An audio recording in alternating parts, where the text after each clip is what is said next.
First step, you got to stop taking out new debt.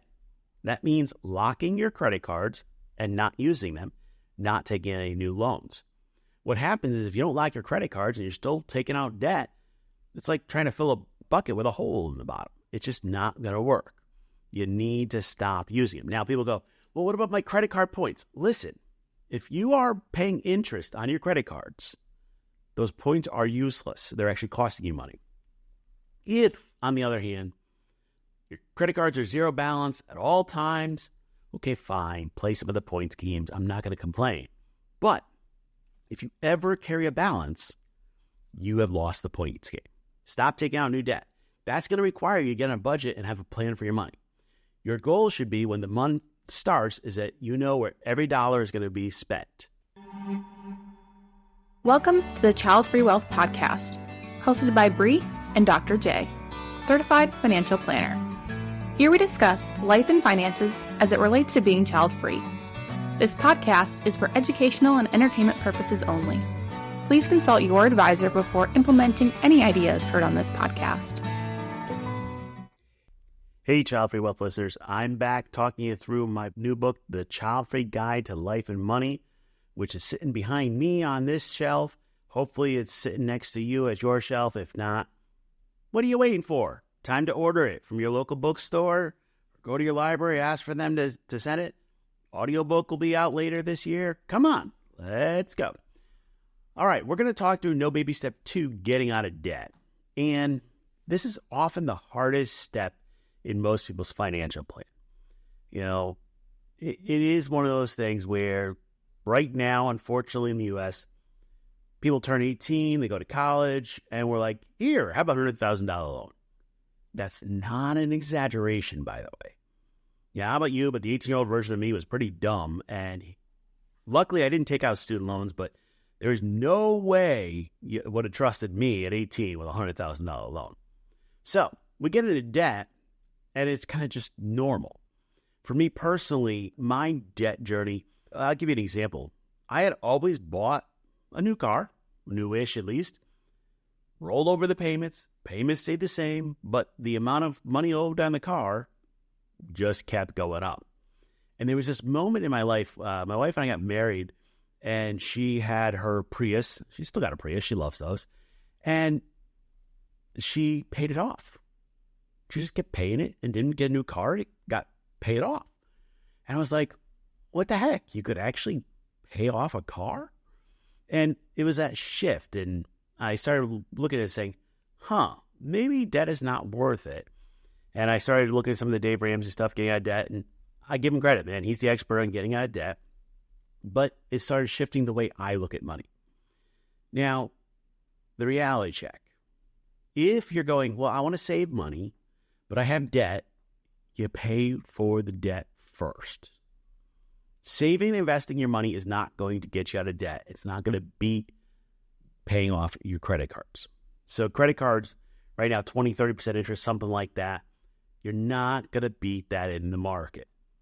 In general, I'm kind of saying pay off any high interest debt first before you invest, which really right now, we're in August of 2024. You can get about 4 or 5% interest on your savings. So if your debt is more than 4 or 5% interest, you should pay that off first. Remember, anything you invest or save, put in a high yield savings account, you have to pay taxes on that. So if you're getting 5% on your interest, but you got to pay tax on that, your effective rate might be closer to 3 or 3.5 or 4. So we want to pay off the debt first. You can think of paying off debt as if you are saving money, because every dollar you put towards your debt is money that you are saving. That interest is essentially a tax-free, risk-free return of that interest you saved. Now, getting out of debt's a lot harder than getting into it. It takes getting on a budget, making a plan. If you're going to get out of debt, you have to have a budget, and you cannot just pay it off with what's left over at the end of the month. First step, you got to stop taking out new debt. That means locking your credit cards and not using them, not taking any new loans. What happens is if you don't lock your credit cards and you're still taking out debt, it's like trying to fill a bucket with a hole in the bottom. It's just not going to work.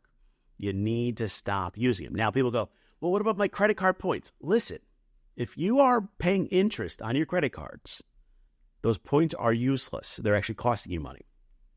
If, on the other hand, your credit cards are zero balance at all times, okay, fine, play some of the points games. I'm not going to complain. But if you ever carry a balance, you have lost the points game. Stop taking out new debt. That's going to require you to get on a budget and have a plan for your money. Your goal should be, when the month starts, is that you know where every dollar is going to be spent. Now, people ask me, what's your favorite budget? What's all that? We use something called the money management system. We'll put a link to that in the show notes.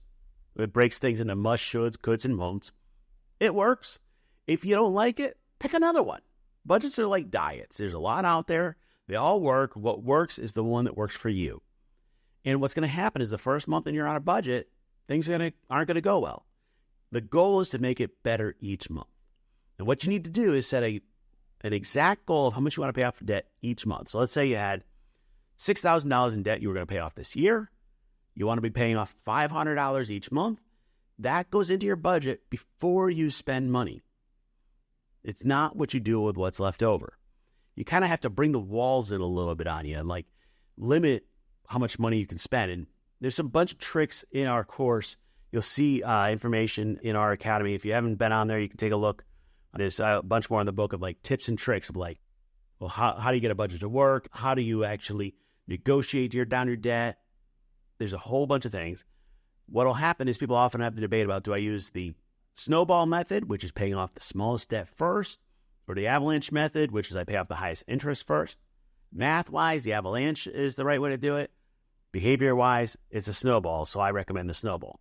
You lay all your debts out, smallest to largest. You pay the smallest one first. It allows you to see some progress.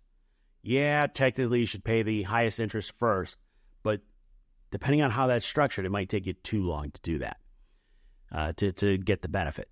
I want you to make it a priority. Yep, you're going to have to cut back on your spending to get out of debt.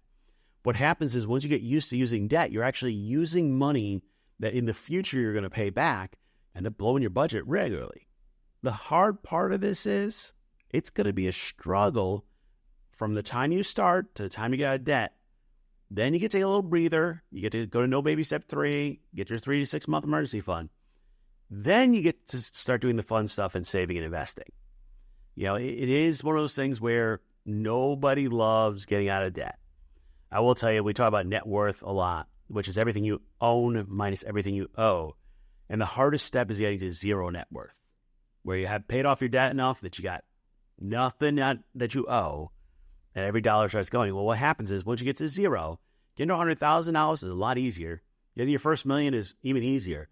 Getting your second million, it's just a matter of time, because now you got money working for yourself. But what you need to do is you need to get out of debt first to get there. If you enjoyed the show, please consider leaving a rating or review. We'd love to keep the conversation going. Please let us know your thoughts wherever comments are available, or email us at media@childfreewealth.com. To stay up to date, find and follow Childfree Wealth on social media. If you're interested in working with us, learn more by visiting our website, childfreewealth.com. We'll see you next time.